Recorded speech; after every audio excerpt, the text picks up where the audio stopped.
All right, new this morning, new data showing that credit scores are falling at the fastest pace in the U.S. since the Great Recession as Americans struggle to keep up with the rising cost of living.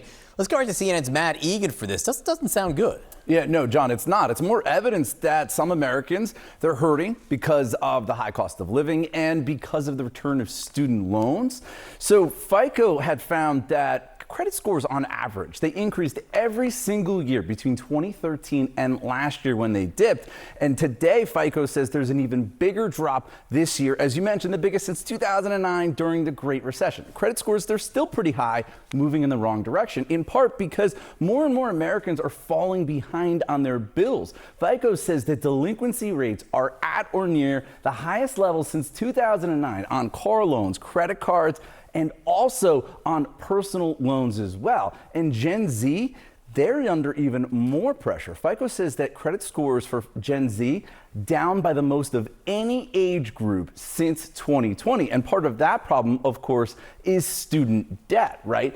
Starting in February, they started to report delinquencies on student loans for the first time since COVID.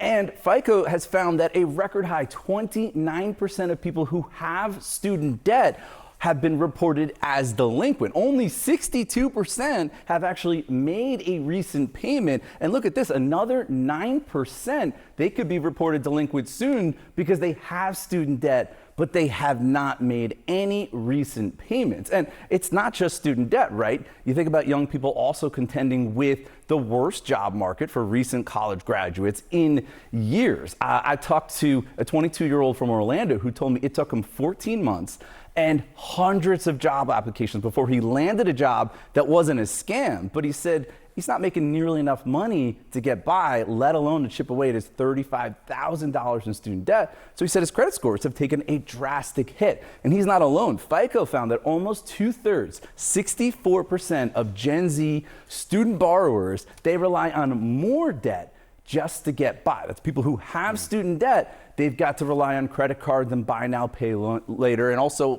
personal loans just to pay their bills. So, John, I do think this is just more evidence of the K-shaped economy, right? Where a lot of people who have money in the market, they own their home, they're doing okay, others are not, and it just shows this disconnect where you got Wall Street, there's all this euphoria. Main Street, though, a lot of people, they're struggling. Just to be clear, when you don't have a good credit score, your credit score drops, everything just spirals. It makes it so much harder. It makes it even more expensive to borrow. All right, Matt Egan, thank you very much John. for that.